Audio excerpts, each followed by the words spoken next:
Hello दोस्तों, आप सभी का स्वागत है कॉमिक्स स्टार्ट चैनल पर। गाइस, आज हम लोग शुरू करने जा रहे हैं राज कॉमिक्स विशेषांक प्रकोष्ठ के कैदी सर्वनायक विस्तार सीरीज। तो चलिए गाइस, शुरू करते हैं। सर्वनायक विस्तार। पूर्व सार युगम धरित्री अस्त्य। सृष्टि के आरंभ से ही देवताओं और राक्षसों के मध्य युद्ध चला आ रहा है और प्रायः देवताओं के साम्राज्य को प्राप्त करने के लिए राक्षस बार बार आक्रमण करते ही रहते हैं। इसी युद्ध की अंतिम कड़ी है राक्षस राज चंडकाल, राक्षसों का आखिरी वंशज, जिसने पूर्व एक परम शक्ति को देवनगरी से प्राप्त करने का प्रयास किया था, किंतु उसे देवों के सेनापति मृत्युंजय के हाथों पराजय का सामना करना पड़ा था। अब एक बार फिर चंडकाल वापस लौटा है अपने उस लक्ष्य को पूर्ण करने के लिए।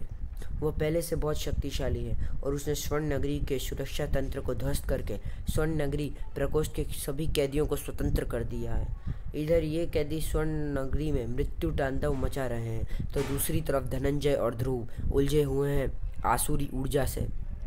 तो क्या चंडकाल स्वर्ण नगरी से उस परम शक्ति को प्राप्त कर लेगा या उसे फिर से कैद कर लिया जाएगा? जानने के लिए पढ़ें प्रस्तुत खंड। राज कॉमिक्स है मेरा जुनून। मनोज गुप्ता पेश करते हैं प्रकोष्ठ के कैदी। 3700 वर्ष पूर्व राजनगर रियासत के चंद दबे कुचले लोगों को भड़का कर तूने ये फौज इकट्ठी की है।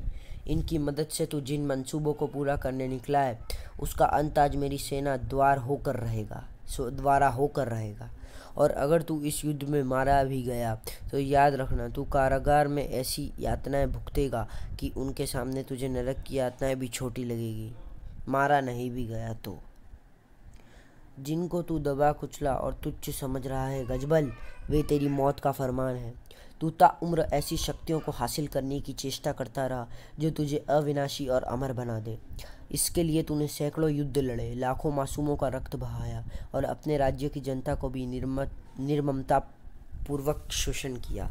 पर तू ये भूल गया कि असली शक्ति जनशक्ति होती है, जो बड़े बड़े साम्राज्य को भी धूल में मिला देती है। श्री राम ने भी तुच्छ सी लगने वाली वानर सेना के साथ रावण के अत्याचार का अंत किया था। आज ये शुक्राल भी क्रांति की मशाल लिए अपनी जन सेना के साथ खड़ा तेरे पतन का साक्षी बनने को दृढ़ प्रतिज्ञ है।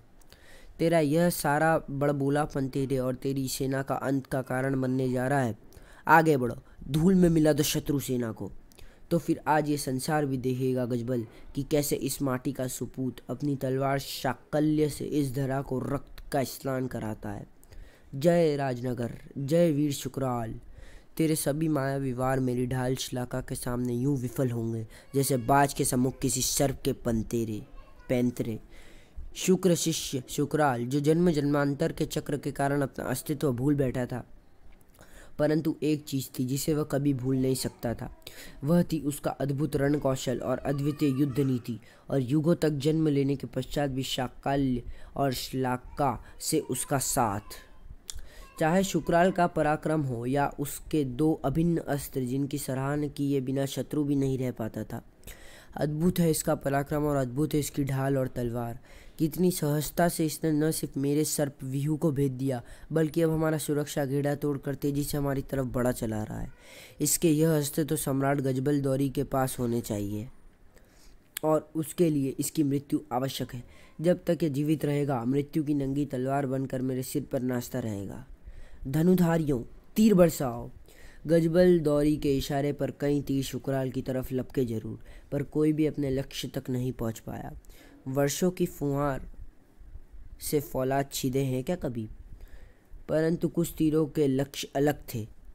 तिनकों के रोक के तूफान भी रुके हैं क्या कभी? बता शाकाल्य, मासूम जनता का लहू पीने वाले के लहू का स्वाद कैसा है? और इससे पहले कि नए तीर अपने लिए कोई लक्ष्य चुनते, उन्हें चलाने वाले किसी और का लक्ष्य बन गए। अगर ये तेरी अंतिम इच्छा है तो मैं तेरी ये इच्छा अवश्य पूरी करूँगा। बस अब और कोई हमारे बीच नहीं आएगा। इसकी तलवार का दमखम अब हम खुद परखेंगे। इच्छा अंतिम किसकी सिद्ध होगी यह तो निर्णायक युद्ध से ही पता चलेगा। हर युग में जन्म लेना ही शुक्राल की नियति है, नियति जो कि किसी विशेष उद्देश्य की पूर्ति हेतु साय प्रत्येक युग में अनेकों बार शुक्र शिष्य शुक्राल को किसी महापराक्रमी योद्धा के रूप में जन्म देती है। युद्ध समाप्त गजबल, टनाक, मृत्यु के लिए तैयार हो जा। मृत्यु के लिए तो गजबल सदैव तैयार रहता है, अपने शत्रु की मृत्यु के लिए। तेरा अंत आरंभ होगा। अंत का भय उन्हें होता है जो अपने अंत का सामना करना नहीं जानते, और उस उद्देश्य की पूर्ति के पश्चात शुक्राल के भाग्य में आती है एक निश्चित निर्मम मृत्यु। किंतु आज कदाचित अपने उद्देश्य की पूर्ति से पूर्व ही हो जानी थी शुक्राल की मृत्यु। लेकिन क्या तू अपने अंत के लिए तैयार है शुक्राल? आह, खच्चक! तू भूल गया कि अपना पूरा जीवन गजबल ने दिव्य और मायावी शक्तियाँ अर्जित करने में व्यतीत किया है। तू जिसकी गर्दन काट के जीत की खुशी मना रहा था कीड़े, वह सिर्फ मेरा रेत से बना अभिमंत्रित प्रतिरूप था। आह, तू मुझे छल से मारने में सफल अवश्य हो गया गजबल, पर ये मत समझना कि मेरी मृत्यु तेरे निष्कंटक राज का मार्ग सुनिश्चित करेगी। अगर मैं जीवित न रहा तो तुझे भी सांसें लेने की इजाज़त नहीं दूंगा।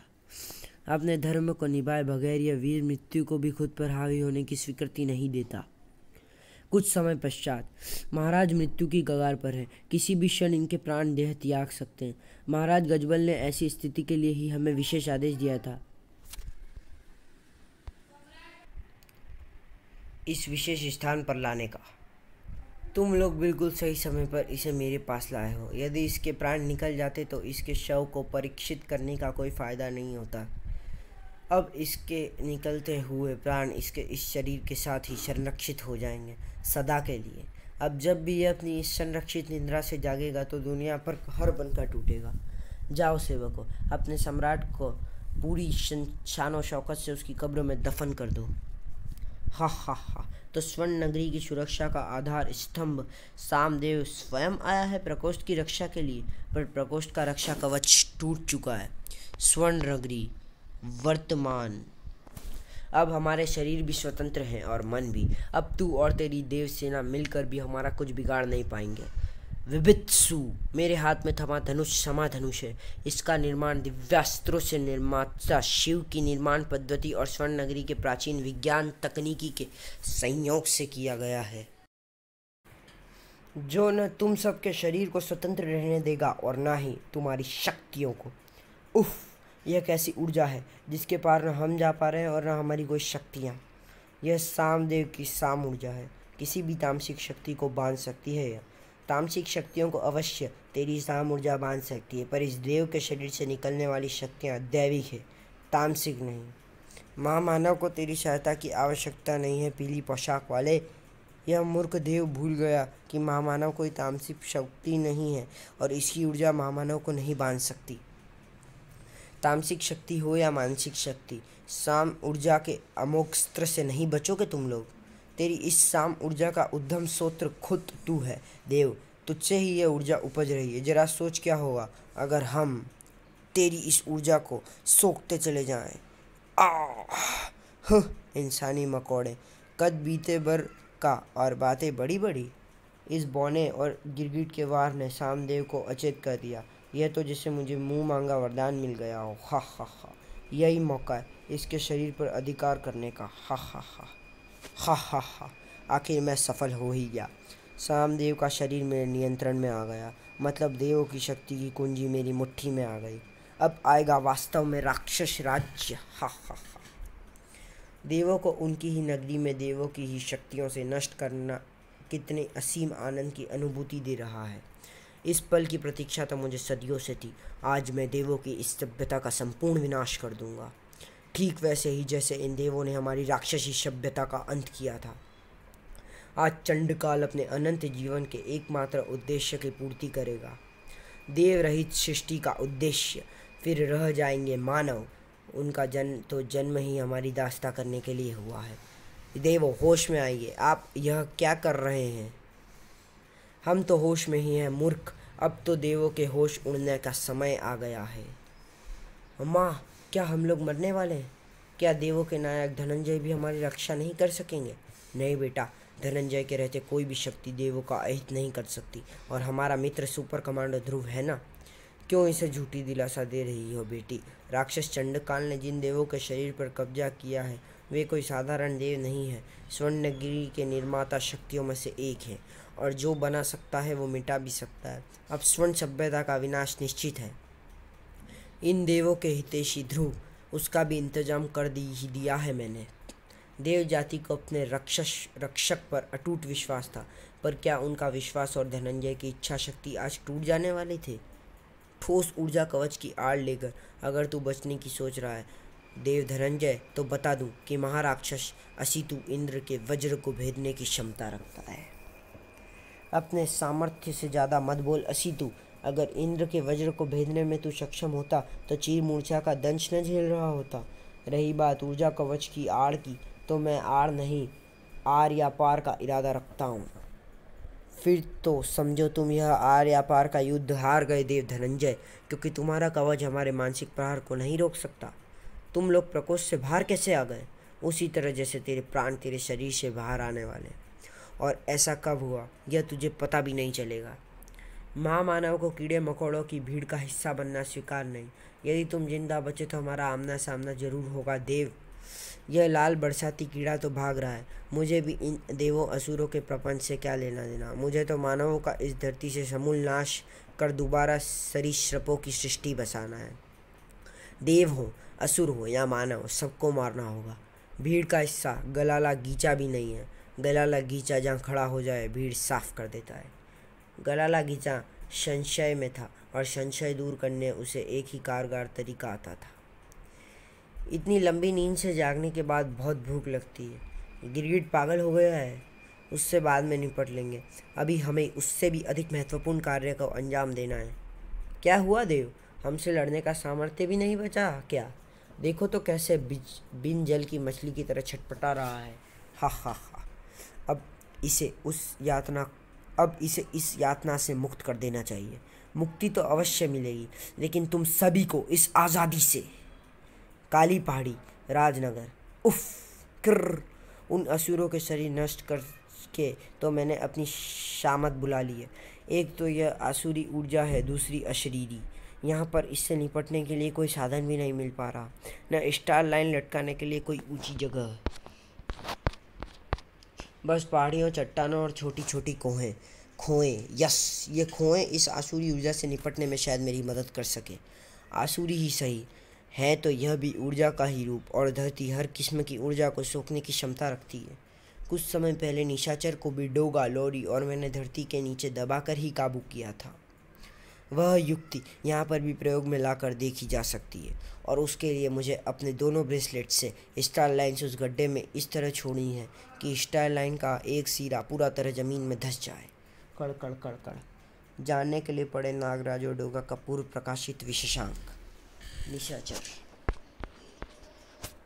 और जब यह ऊर्जा मुझ पर दोबारा वार करे तब ब्रेसलेट से जुड़े इन दोनों सिरों का संपर्क उस ऊर्जा प्राणी से कर देना है। अगर मेरी थ्योरी ठीक बैठती है तो बाकी का काम नाइलो मेटल की बनी हुई स्टार लाइन खुद ब खुद कर देगी। युक्ति कारगर रही। आशा है धरती इस आसुरी ऊर्जा को अपने भीतर जज्ब करके इसे सदा के लिए निष्क्रिय कर देगी। और इस बात को सुनिश्चित करने के लिए मुझे गड्ढे को चट्टान और मिट्टी से पूरी तरह पाट देना चाहिए। अड़ाम! ओ नहीं, यह आसुरी ऊर्जा मेरे अनुमान से कुछ ज़्यादा ही शक्तिशाली लग रही है। तड़! अब इस आसुरी ऊर्जा का निशाना बनने से मुझे कोई नहीं बचा सकता। अरे, यह ऊर्जावार किसने किया? इस निर्जन स्थान पर मेरा कौन मददगार आ गया जो इस आसुरी ऊर्जा को काटने की क्षमता रखता हो? यह तामसिक ऊर्जा कितना ही प्रचंड क्यों न हो ध्रुव, तुम जैसी सच्चाई और मानवता के रक्षक का बाल भी बाका नहीं कर सकती। फेसलेस। हाँ, क्योंकि तुम जैसे सत्य के सिपाही कदम कदम पर उनका साथ देने के लिए मौजूद जो हैं। लेकिन तुम अचानक यहाँ राजनगर में कैसे? संसार में कुछ भी अकस्मात नहीं होता ध्रुव, सब कुछ पूर्व निर्धारित है। मेरा यहाँ आना, इस आसुरी ऊर्जा का तुम पर हमला करना और मेरा तुम्हारी सहायता करना कदाचित पूर्व निर्धारित था। तभी तो दादा वेदाचार्य द्वारा दिए गए विशेष कार्यों के लिए राजनगर आते हुए मुझे रास्ते में किसी घोर असुरी शक्ति का आभास हुआ, और उन शक्ति तरंगों का पीछा करते हुए मैं यहाँ पहुँच गया। बिल्कुल सही समय पर तुम किसी फरिश्ते की तरह पहुँचे हो। तुमने उस आसुरी ऊर्जा को बंधक तो बना लिया है फेसलेस, लेकिन उसका कोई स्थायी इलाज तुम्हें ढूंढना होगा, क्योंकि वह ऊर्जा तुम्हारे तंत्र बंधनों से आज़ाद हो गई है।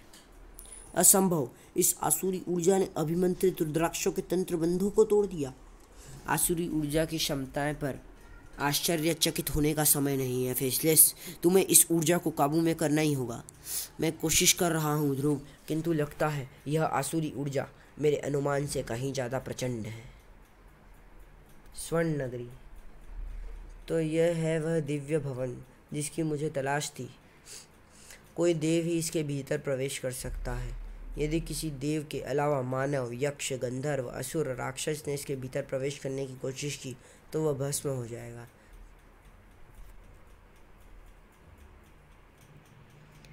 चलो इसमें प्रवेश करके देखते हैं कि यह किसी ऐसे देव को प्रवेश करने देती है या नहीं जिसके मानस को एक राक्षस चला रहा हो।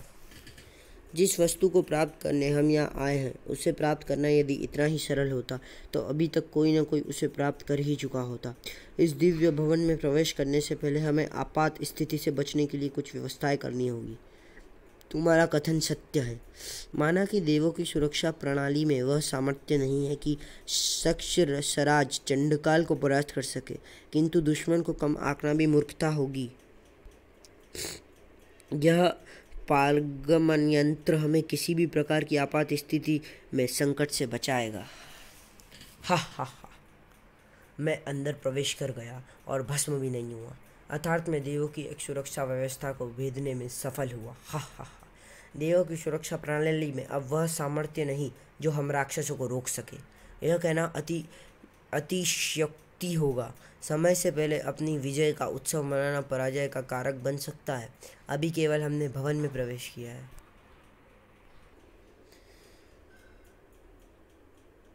और इस भवन के संदर्भ में हमें कोई जानकारी नहीं है। तुम्हें इस भवन के बारे में जानकारी प्राप्त करने के लिए ज़्यादा कष्ट नहीं करना पड़ेगा, क्योंकि यह भवन शीघ्र ही अपने विषय में संपूर्ण जानकारी तुम्हें दे देगा। ओ, ये कैसी किरणें थी जो सभी के शरीरों को स्नान करते हुए निकल गई। और यह विचित्र सा कृत्रिम स्वर किसका है? लगता है मानो किसी यंत्र से होकर आ रहा हो। किसी का भी हो, सम्मुख आने के बाद उसके शरीर के साथ ही यह कृत्रिम स्वर भी शेष नहीं बचेगा। विचार उत्तम है राक्षसराज चंडकाल, किंतु किसी भी व्यक्ति वस्तु के प्रति उसके संदर्भ में जाने बिना दावा करना वीरों के लक्षण नहीं होते।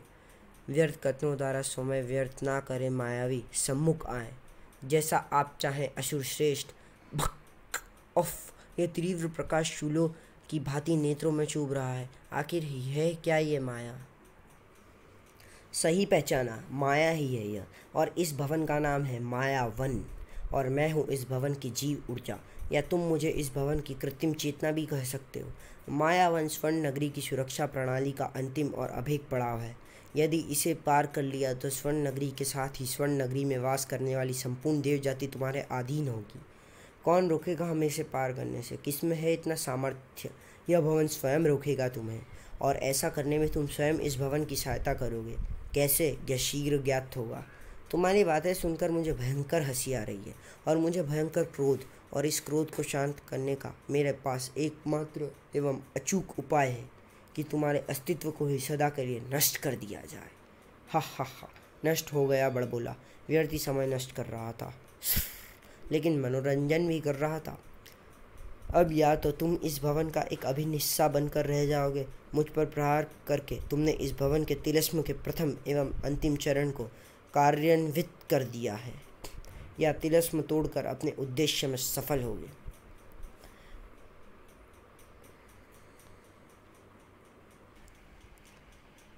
यद्यपि मेरे कथन के दूसरे हिस्से का यथार्थ से कोई लेना देना नहीं है, क्योंकि तुम इस तिलिस्म को कभी नहीं तोड़ पाओगे, और ऐसा करने से हमें तुम रोकोगे, मैं नहीं, ये रोकेंगे तुम्हें।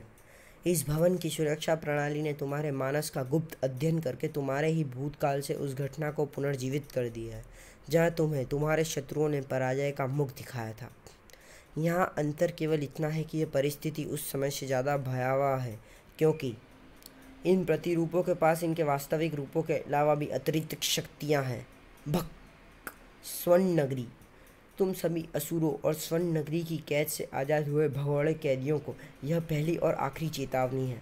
या तो आत्मसमर्पण कर लो, या इस क्षण के बाद तुम लोगों का जो भी अंजाम होगा उसके तुम स्वयं जिम्मेदार होगे। आत्मसमर्पण के अतिरिक्त तुम लोगों के पास कोई और विकल्प नहीं है।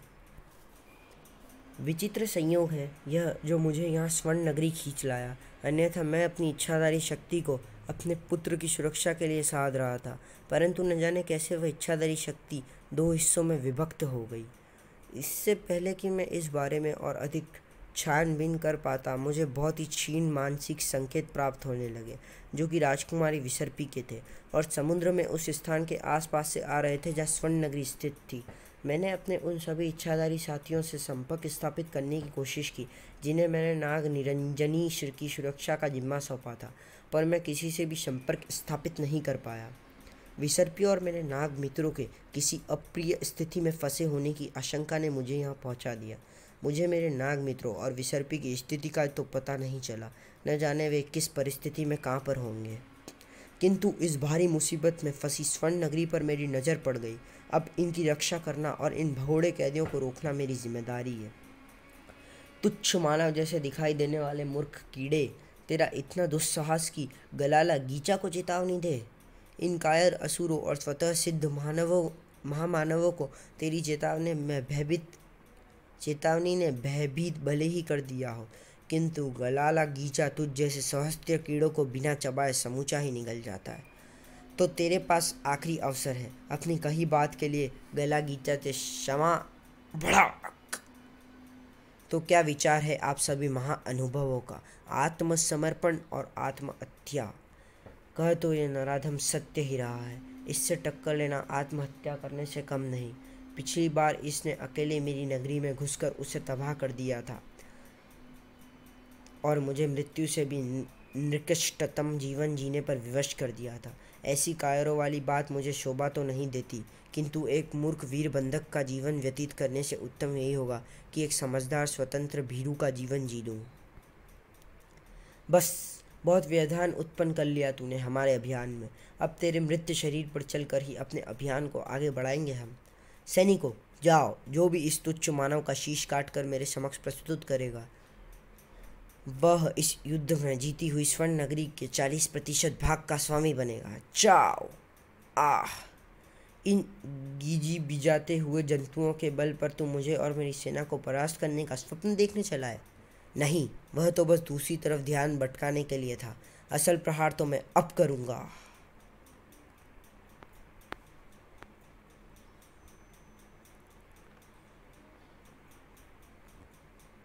स्वर्ण नगरी, मायावन, ध्रुव, जिंगालू, किर्गी और धनंजय के प्रतिरूपों से लड़ते हुए मेरी इन सभी से पहली टक्कर के दृश्य मेरी आंखों के आगे उभर आए हैं। ऐसा लग रहा है कि जैसे मैं उस घटना को दोबारा जी रहा हूँ। अंतर केवल इतना है कि ये प्रतिरूप उनसे अधिक शक्तिशाली हैं और तब